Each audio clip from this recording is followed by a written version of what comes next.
जगाच्या पाठीवर व्याख्यानमाला एकमेव आयोजित केली जात असेल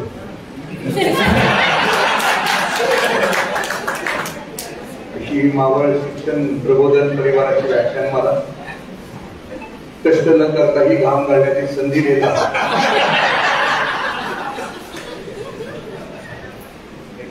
घाम घालत ऐकण्याची ही आपल्या जगातल्या पहिल्या श्रोत्यांची व्याख्यानमाला आहे. मला बाबरे सरांनी सकाळपासून दम दिलाय. 7 वाजता आमचे शिक्षक घरातून बाहेर पडले. वेळेवर व्याख्यान सुरू झालं पाहिजे, वेळेवर संपलं पाहिजे. अशा दमबाजी नंतर मी आपल्या समोर मी उभा यासाठी नाही की सध्या बाहेर गड सुरू आहेत आणि यात्रा सुरू आहे आणि कदाचित उभा राहून मी बोललो तर कदाचित आश्वासनाची खैरात होण्याची शक्यता आहे. याव करेन पिठलेल्या पिठाची शाव करेन अशा कुठल्याच प्रकारची आश्वासन किंवा गॅरंटी न देता मी बसून बोलण्यासाठी आपल्या समोर आलो. विनंती राहील, आपल्याजवळचे मोबाईल्स आहेत ते कृपा करून सायलेंट मोडला लावा. जे पाठीमागे काही विनम्रतेने अजूनही मोबाईलवर आहेत, मानाखाली आहे, इतकी विनम्रता बरी नव्हे. पण इकडे कोण असेल मोबाईलवर स्क्रीनवर तर शेवटचा मेसेज द्या की 1/2-पाऊण तास थांब बाबा, एवढा मुकावेळ होऊ नको.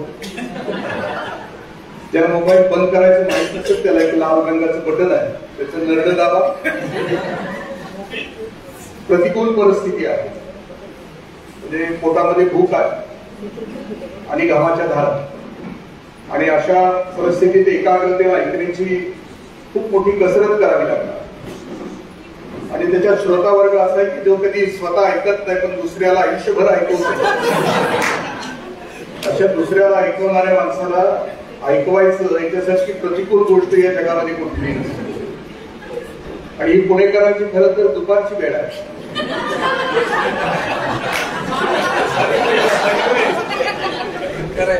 आणि असं म्हटलं जातं की दुपारी पुणेकरांच्या नादाला लागायचं नसतं,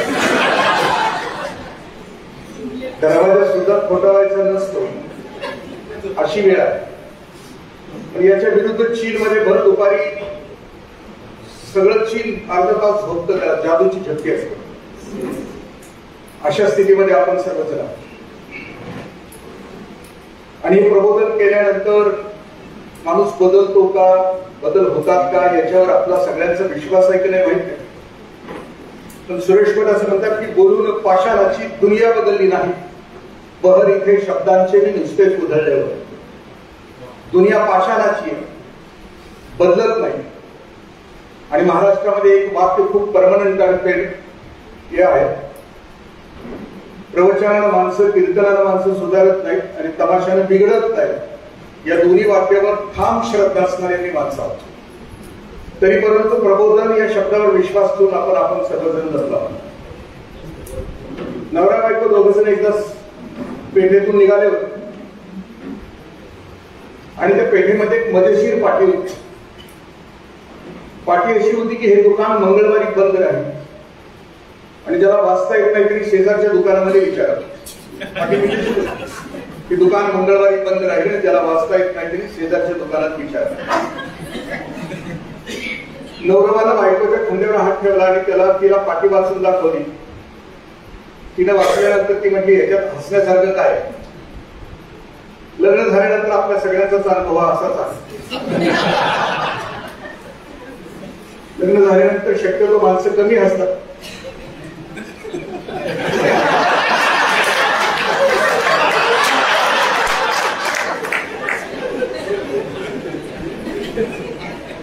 मला बहिणीच्याकडे बघितलं कारण असं मग त्यांनी म्हटलं, हसण्यासारखं काय? रात्र झाली, दोघं जण पुन्हा एकत्र आले. ती झोपली होती, झोपल्यानंतर उठली आणि हसायला लागली. नवरबाला असं वाटलं की सकाळचं हिला आता कळालं, तर काही जणांना उद्या कळेल. ते म्हटले, काय लिहिलं होतं त्या पाठीवर? हे दुकान मंगळवारी बंद राहील आणि ज्याला वाचता येत नाही तरी शेजारच्या दुकानात विचारलं. मग ते काय म्हटले, तुला आता कळलं? नाही म्हटले, माझी शंका दुसरीची. शंका काय? शेजारचं दुकान सुद्धा बंद असलं तर आम्ही विचारायचं म्हणजे प्रबोधनाची सगळी दुकानं बंद झाली तर माणूस नावाची जात माणूस राहणार का? आणि म्हणून प्रबोधनाची आवश्यकता. सगळी दुकानं मी आपली अशी 2-3 पुस्तकांची चर्चा करतो आहे की माणूस इथपर्यंत येऊन ठेवला याच्यावरची जी पुस्तक आहे चुकून आपल्याला वाचायची सवय असते. त्याचं कारण असं आहे की या देशामध्ये गेल्या जानेवारीमध्ये देशभरामध्ये लोक किती वाचतात त्याचा सर्वे झाला. त्या सर्वेमध्ये शिक्षण क्षेत्रातली धरून 3% लोक फक्त या देशातली वाचतात. 100 3 ला वाचतात. त्याच्यात आपण असला तर भाग्यवान आहे, आपलं अभिनंदन करायला पाहिजे. त्यापैकी फ्युचरॉलॉजीवर काम करणारी जी पुस्तकं आहेत जर पुस्तक आपल्याला यासाठी सांगतो की माणूस इथपर्यंत आला, विचारायला आला, उन्नत झाला. त्याच्यामध्ये फ्युचरॉलॉजीवर काम करणारी जी माणसं आहेत त्याच्यापैकी इव्हान हरारी नावाचा माणूस आहे. त्याची 3 पुस्तकं आहेत. पहिलं पुस्तक आहे होमो सेपियन, दुसरं आहे होमो डेव्हिस दिवस, आणि तिसरं आहे की 21व्या शतकासाठी 21 सूत्र. होमो सेपियन म्हणजे आजपर्यंत दुनियाने ज्या जगामध्ये राहतो त्या माणसाचं वर्णन त्यांनी केलं. आता भविष्यात जो माणूस येतोय, तुमची माझी लेकरं येत आहे, ती लेकरं कशी असणार आहे की शरीराने कमकुवत असणार आहे तर बुद्धीला पाठ असणार आहे. आपल्या सगळ्यांना अनुभव आहे. मग ती होमो दिवसच्या कालावधीमध्ये राहणारी मुलं कशी असणार आहे त्याचं एक पुस्तक त्याचं खूप छान. आणखीन फ्युचरॉलॉजीवर काम करणार आणखीन एक इकॉनॉमिस्ट आहे. इकॉनॉमिस्ट निओ क्लासिकल इकॉनॉमिस्ट आहे. त्याचं नाव आहे अर्विंड टॉपलर नावाचं. त्यानं माणूस नावाच्या जातीमध्ये आतापर्यंत ज्या माणसाच्या आयुष्यामध्ये विकासामध्ये ज्या 3 लाटा आल्या त्या 3 लाटांचं वर्णन त्यानं केलं. पहिली लाट माणूस जो जगत होता माणसाच्या आयुष्यातली, तुमचे माझे पूर्वज करोडो वर्षापूर्वीचे, अशा करोडो तुमच्या माझ्या आयुष्यातल्या तुमच्या माझ्या पूर्वजांच्या पिढ्या ज्या गेल्या त्या पिढ्या समूहामध्ये राहतो. आणि समूहामध्ये राहत असताना कोणती भाषा नव्हती, लिपी नव्हती. त्यावेळेला माणसाच्या 2च भूका होत्या. एक होती पोटाची भूक आणि एक होती शरीराची भूक. भाषा आणि लिपी नसलेल्या त्या अंधार युगामध्ये तुमच्या माझ्या पूर्वजांच्या करोडो पिढ्या गेल्या. जनावरासारखाच माणूस राहत होता, आकार माणसाचा होता.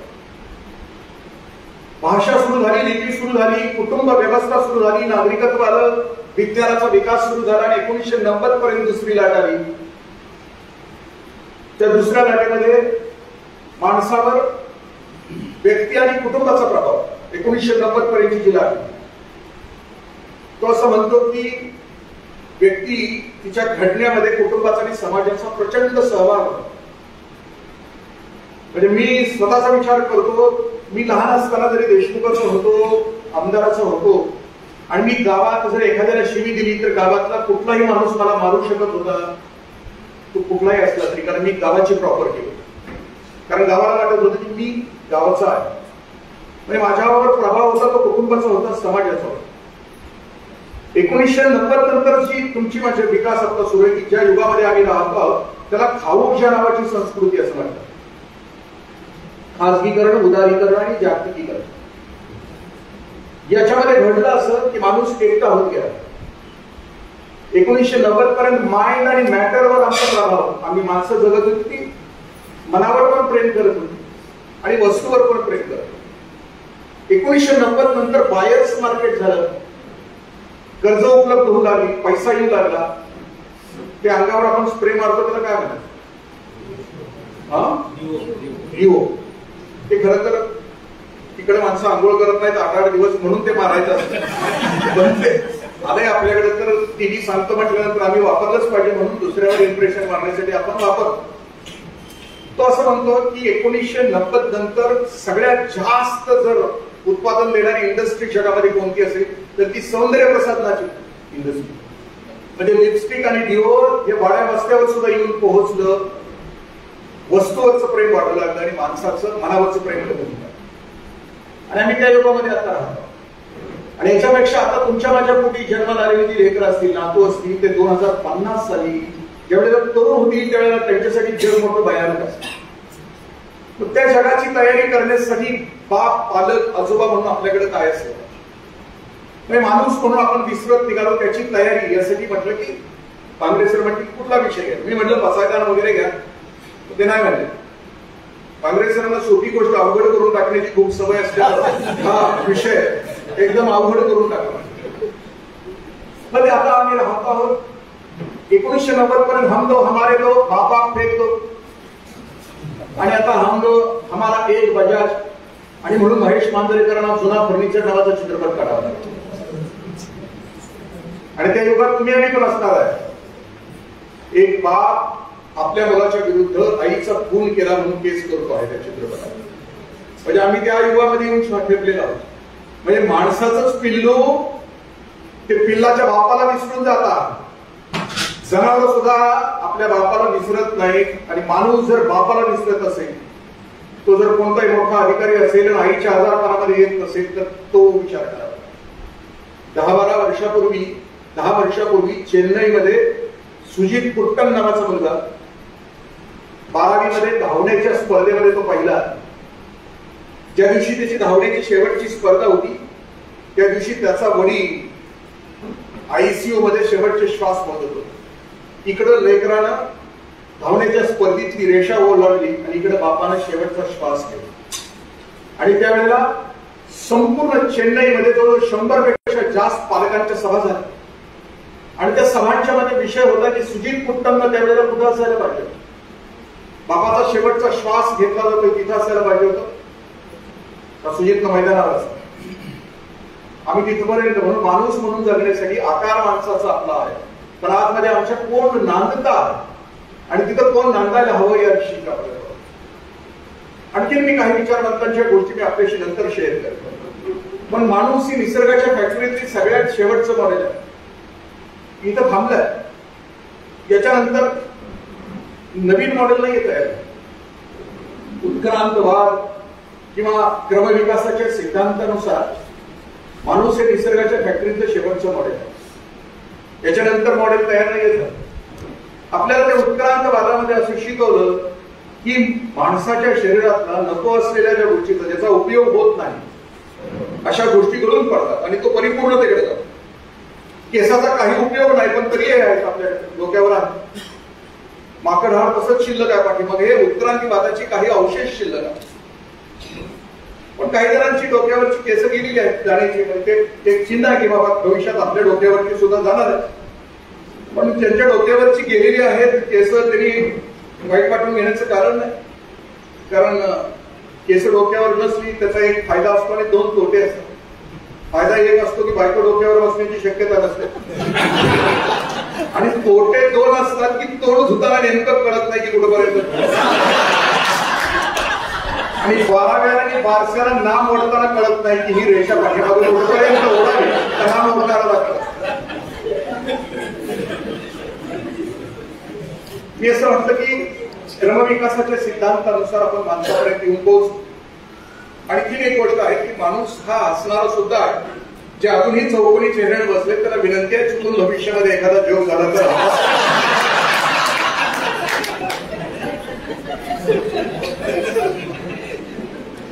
कारण श्रोते 4 प्रकारचे असतात.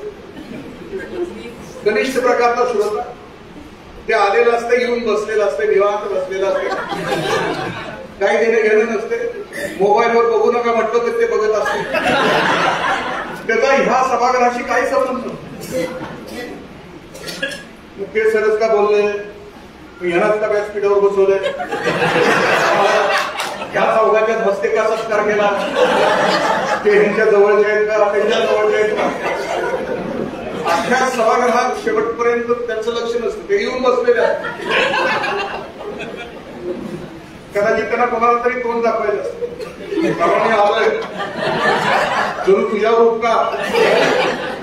सकाळी 7 वाजता शाळेत गेलेलो असताना सुद्धा आलोय. त्याच्यापेक्षा वरचा श्रोता असतो तो दिवाळीतल्या लाइटिंग सारखा. ती लाईट जात असते, येत असते, येत असते, जात असते. तसं ते इथं बसलेलं असते.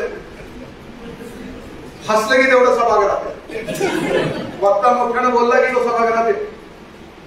तेवढ्या पुरतच ते ऐकते. चहाच्या गाळणीतला ते गाळणीत राहतंय ना ते चहाची पोड तसं ते असते. तेवढंच तिच्या पुढे जात.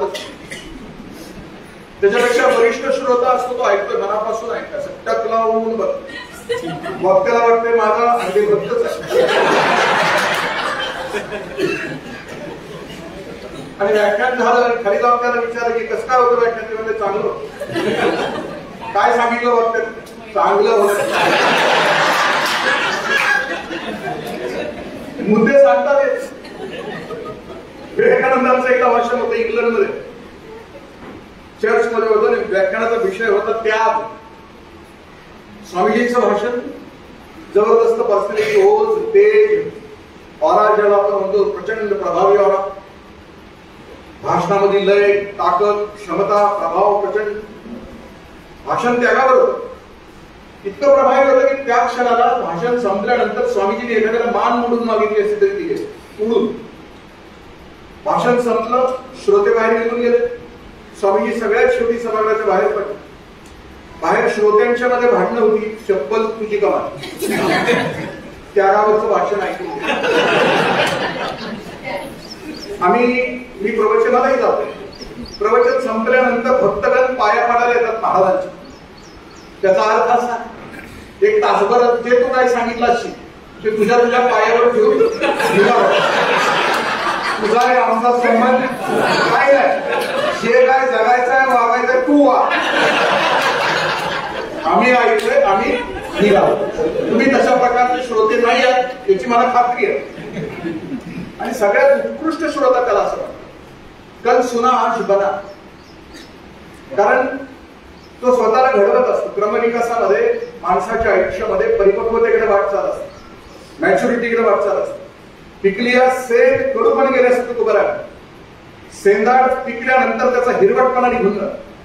माणसं जो पण हिरवट असतात तोपर्यंत दुःखी असतात, वेदनाग्रस्त असतात, चंचल असतात. पण माणूस सेंदाड एकदा पिकलं की ते मऊ होतो.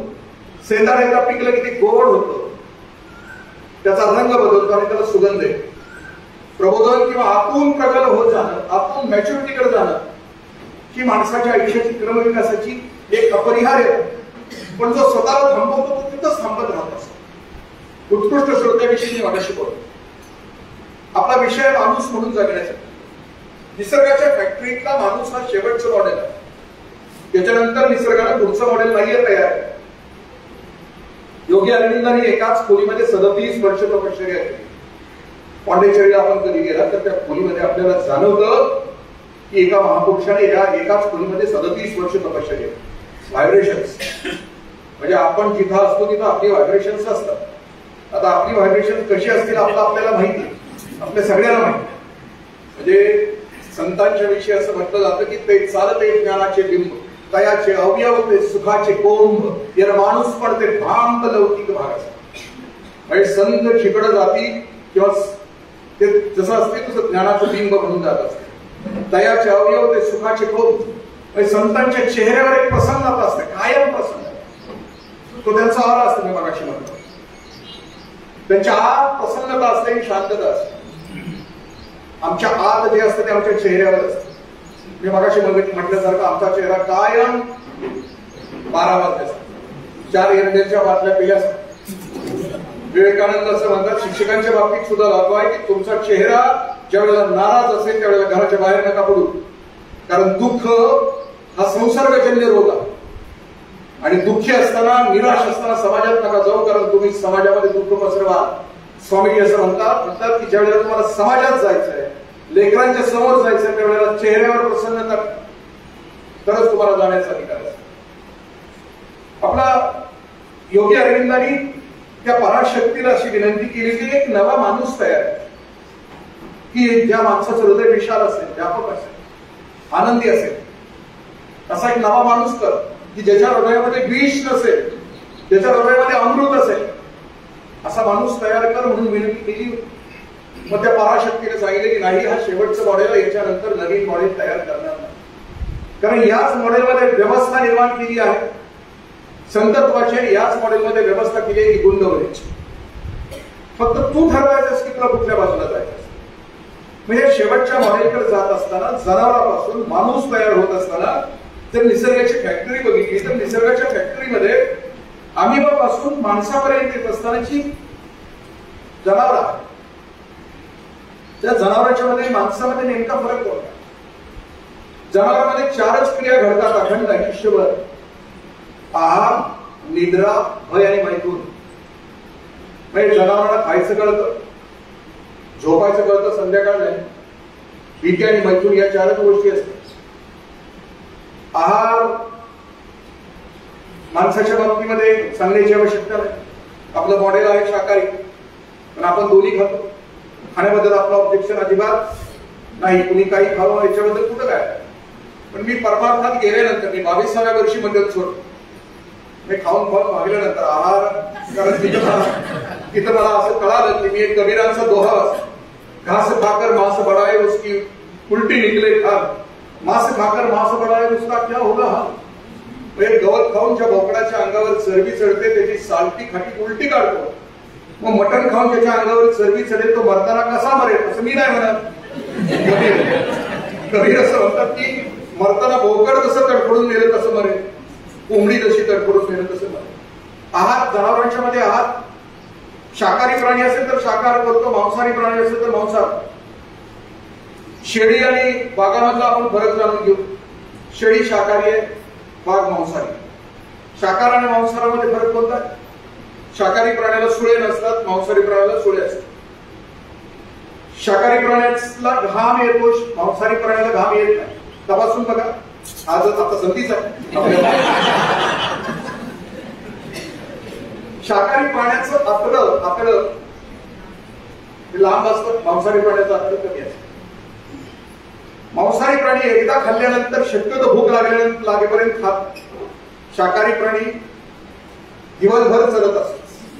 म्हणजे दिवाळीचे डबे संपल्यानंतर सुद्धा ह्या डब्यात हात घालून त्या डब्यात. मी सोडलं त्याला का? मी शासनामध्ये होतो, भागवत सर आहेत, त्यांना कल्पना आहे वरिष्ठ अधिकारी यायचे झाले की ते अगोदर विचारून घेतात काय का.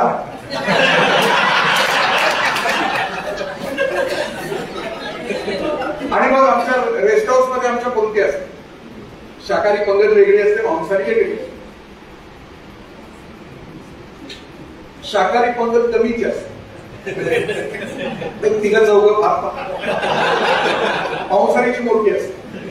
मी शाकाहारी मांसाहारीचा फरक मी बघितला त्यावेळेला नोकरीत असताना. शाकाहारीत आम्ही गप्पा मारत जेवायचो, कडवाच असल्यामुळे जेवायला काय पण मांसाहारी पंक्तीतली माणसं नाही बोलत नाही का शिल्पा.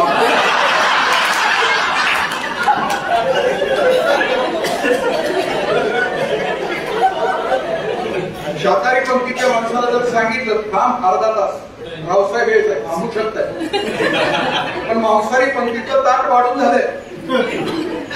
दम बिर्याणी आहे, सुका आहे, कांदा दही कांदा आहे, रसरशीत वास येतो आहे. त्याला सांगितलं की अर्धा तास थांबा, रावसाहेब येत आहे, थांबू शकत नाही. एक डिस्कीवर तरी लाड गिळतोय गुडतो आणि रावसाहेबाला मनातल्या मनात शिवाय देते.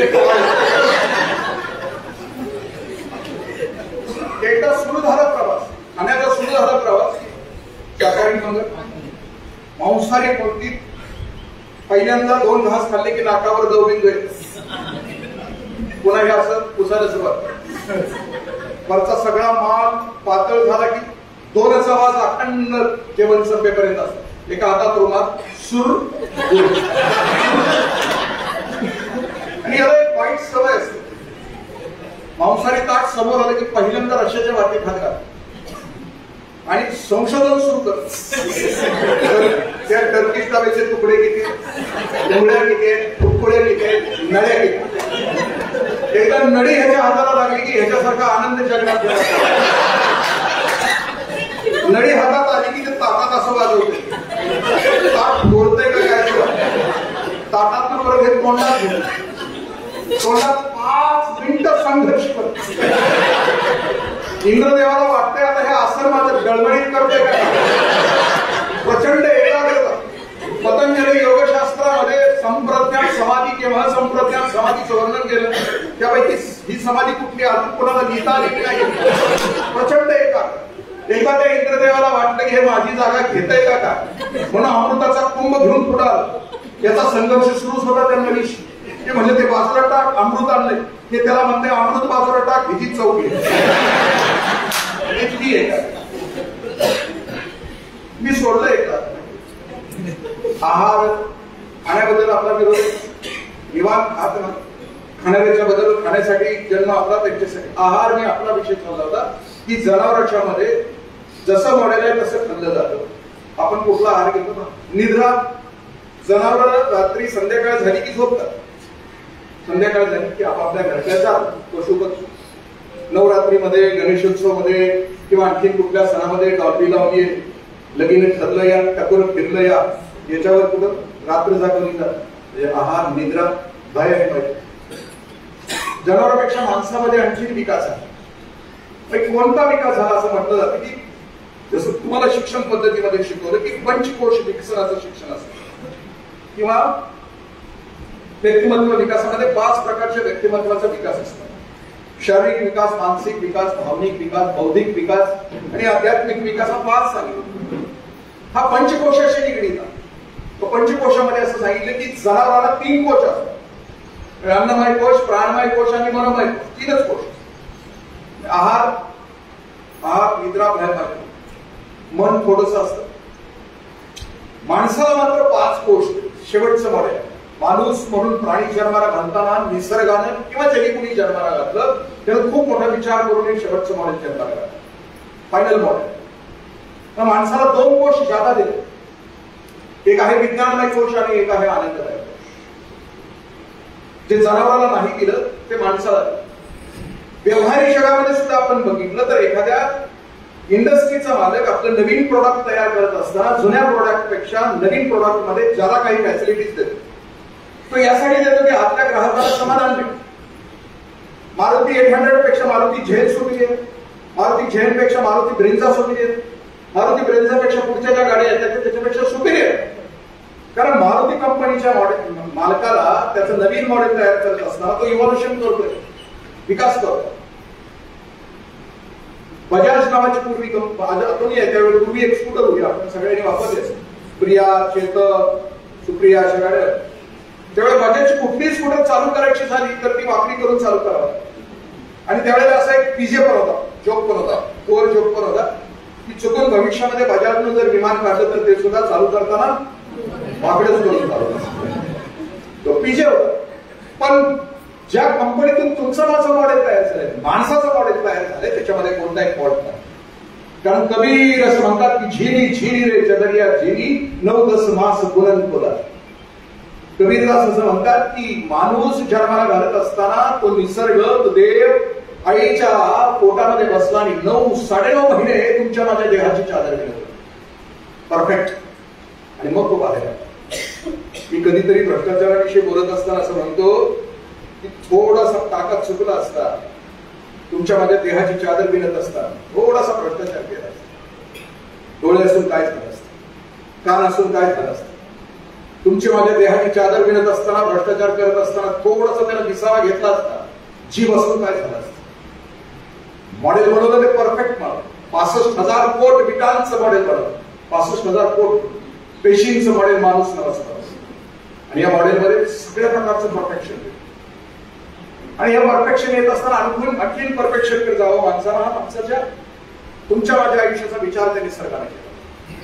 मग याची लाडकी लेकरं कोण आहे की ज्याचा परफेक्ट क्रमविकास झाला? आम्ही त्याची लाडकी लेकरं असू शकतो का? खा प्या आणि मजा करा. कारण 2 प्रकारे माणसं जगतात, एक श्रेयस आणि प्रेयस असतात. एक भोगामध्ये जगणारी माझ्यासारखी माणसं, सामान्य माणसं, आणि दुसरी माणसं असतात की जी त्या आयुष्याचा हेतू कळालेला असतो. माणसं 4 कारणासाठी जगतात. भोवता जर तपासलं तर 4 कारणासाठी माणसं जगतात. पहिलं कारण आहे, काही माणसं प्लेजरसाठी जगतात. खा प्या आणि मजा करा, eat drink and be happy, ये दिल मांगे मौत. म्हणजे ब्रँडेड शूज, ब्रँडेड कपडे, ब्रँडेड मोबाईल, ब्रँडेड गाड्या यासाठी माणसं जगत असतात. पेरी साडी से मेरी साडी सफेद पेस, घर की बडे शान पडोसी की जले जान. ओढीला जाहिरात नाही ओढीलाची, घर की बडे शान पडोसी की जले. प्लेजरसाठी जगत असतात. मध्ये 1.5 वर्ष कोरोना आला तुमच्या माझ्या आयुष्यामध्ये, आपल्याला सांगून गेला की नाही, प्लेजरसाठी आयुष्य नाहीये, स्वतःला तपासण्यासाठी. एक न दिसणारा विषाणू आला, त्या न दिसणाऱ्या विषाणूनं माणसाला जागा केलं. कसं जगायचं असतं? माझ्या तुकोबरायाने सांगितलं, काय लागतं जगायला? लई नाही मागणे आता, पोटा पुरते देई विठ्ठला. भाकर ताजी अथवा शिळी दे, भुकेच्या वेळी विठ्ठला. भाकर दे, ताजी दे, शिळी दे, भुकेच्या वेळी दे. आम्हाला भूकच लागत नाही आणि वेळ झाली म्हणून खातो. भूक लागणारी माणसं दूर आहेत, कष्ट करतात. इकेगाई नावाचं पुस्तक आपण वाचलं तर त्याच्यामध्ये सांगितलंय ज्याला 120 वर्ष आनंदानं जगायचं त्यानं रोज 4 तास शारीरिक कष्ट केले तर तो माझ्यासारखं पोटावर वळ्या आला तर तुला जगू शकत 120 वर्ष. तो होतं की वस्त्र नवे अथवा जुने तेही अंग भरून विकतात. तुकोबराय म्हणतात की वस्त्र दे, नवं दे, नाहीतर जुनं दे, पण अंग भरून दे. कोरोनाच्या काळात आपल्या सगळ्यांच्या लक्षात आलं असेल किती वस्त्र लागली आपल्याला. माझ्या आयाला माझ्या बहिणीने किती वस्त्र लागली. 4 साड्या, 1.5 वर्ष गेलं ना. सगळ्या साड्या हात कपाटात होत्या ना डांबरगोळ्यामध्ये. आईने दिलेली, आईच्या आईने दिलेली, बानं दिलेली, माझ्या बानं दिलेली, रंग चांगला, सूत चांगलं, सिफॉन, जॉर्जेट, इरकल, आणि आम्ही त्या 1.5 वर्षात 2 बरमुडा, 2 टी-शर्ट,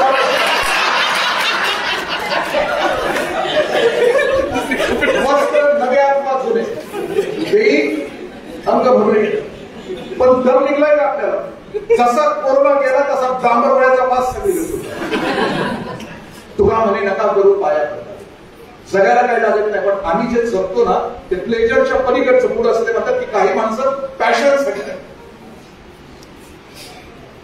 पॅशन या शब्दाचा अर्थ आहे की ज्यांना जे कोणाला जी प्रतिभा दिली असेल, कोणाला गाणं दिलं असेल, कोणाला लेखन दिलं असेल, अखंड आयुष्यभर शेवटच्या श्वासापर्यंत ती माणसं पॅशन असतात. पद्माताई डोळे वाचनासाठी जगत होत्या. मृत्यू समीप आला तरी वाचत होत्या अक्षर नाक्षर. पान वाचत होत्या, फाडून टाकत होत्या, पान वाचत होत्या आणि फाडून टाकत होत्या. लास्ट क्षणापर्यंत त्या वाचतच करत. ते पॅशन आहे. आपल्याला पॅशनच नसतं. आपल्याला म्हणजे प्लेजरच्या पलीकडचं आयुष्य माहित नाही. मला पॅशन आहे का. तिसरं माणसाच्या आयुष्याचं जगण्याचं कारण आहे ते पर्पज. खूप कमी लोकांना पर्पज कळतो. जसं की तथागत बुद्धांना बुद्धत्व प्राप्त झाल्यानंतर त्यांच्या लक्षात आलं की मला जगातलं दुःख नाहीसे करायचं. म्हणून त्यांनी ब्रीद वाक्य घेतलं की अत्त दीप माझ्या सोबत येतील त्यांच्या हातला दिवा मी प्रज्वलित करणार. 750 वर्षापूर्वी महाराष्ट्रामध्ये जे बाळ जन्माला आलं 850 वर्षापूर्वी त्याचं ब्रीद वाक्य होतं अवघाची संसार सुखाचा करीन आनंद भरीने. ज्ञानेश्वरी लिहित असताना सुद्धा माऊली म्हणतात की ज्ञानेश्वरी का लिहिली. ऐसा वाक्यलाच विस्तार गीतार देश विश्वम भरू आनंदाचे आभारू मांडू द्या. म्हणजे ज्ञानेश्वरी नावाचा ग्रंथ लिहित असताना सुद्धा त्याचा हेतू काय.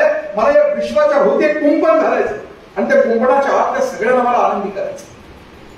16 वर्षाच्या बाळाचं ब्रीदवाक्य अवघाची संसार सुखाचा करीन आनंद भरीन दिली. आपलं ब्रीदवाक्य अवघाची संसार एकट्याचाच करीन बाकीच्यांची वाटच लागेल. माणूस म्हणून जगण्यासाठी कोणकोणत्या गोष्टीची आवश्यकता. तिसरा माणसाच्या आयुष्याचा पर्पज खूप कमी लोकांना कळतात.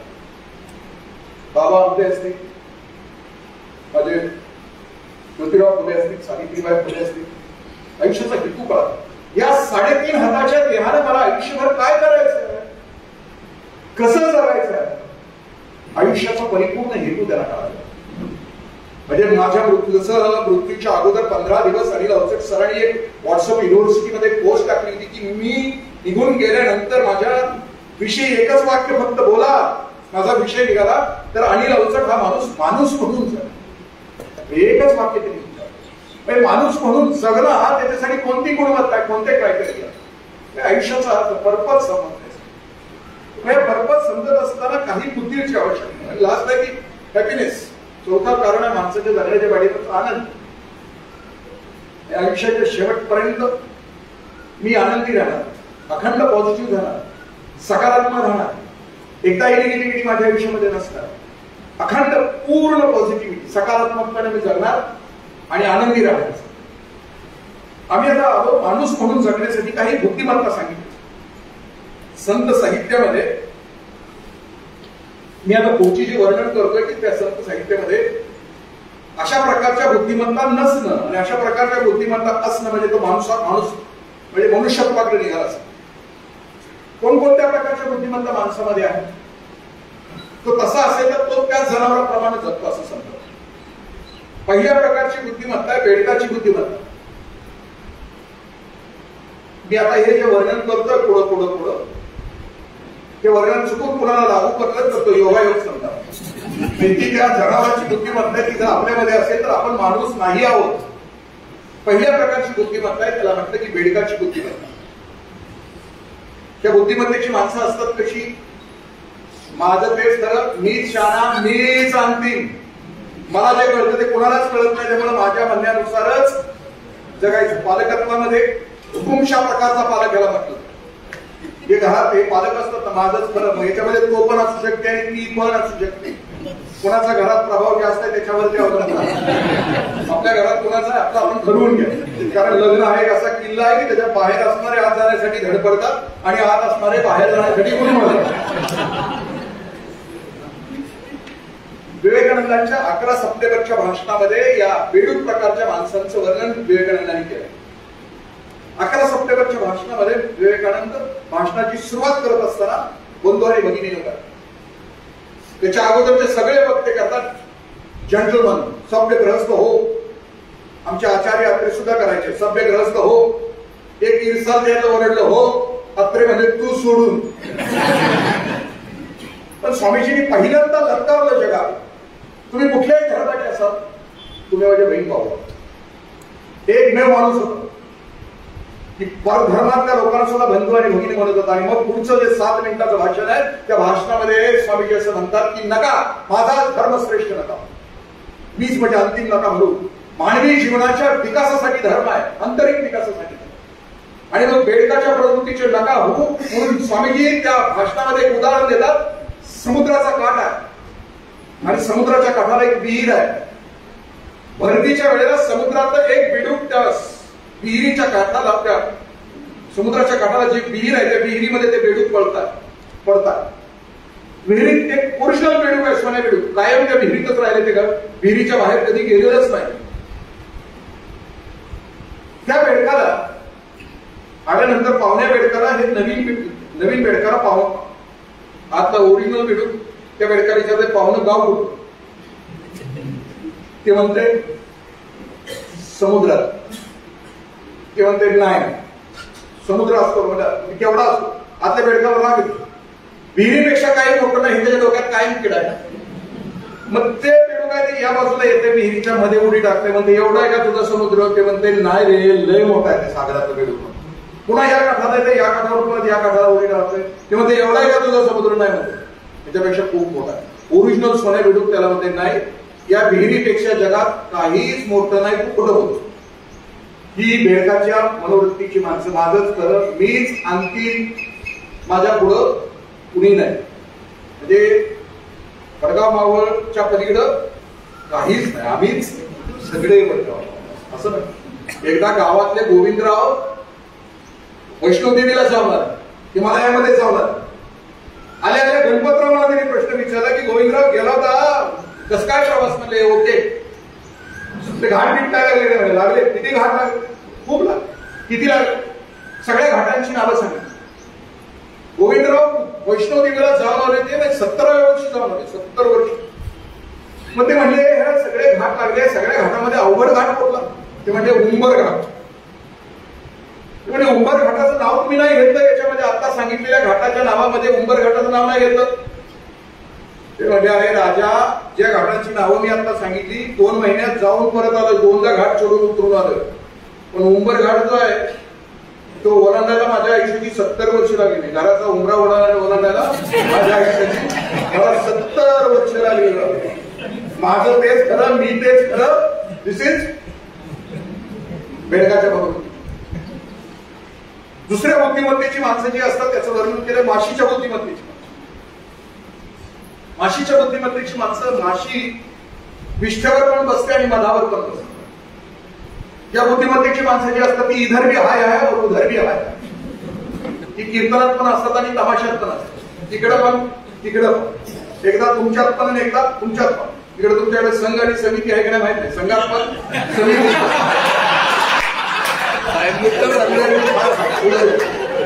मग संघामध्ये आणखी संभाजीराव थोरात साहेब असतील, शिवाजीराव आणला इधर भी हाय आहे. पण याचा अर्थ असा आहे, संत असं म्हणतात की माशी विष्ठेवर पण बसते आणि मधावर पण बसते. याचा अर्थ की माशीला आणखीन एक गोष्ट कळते की माशी आधीवर कधी बसत, तिला कळतं आ की.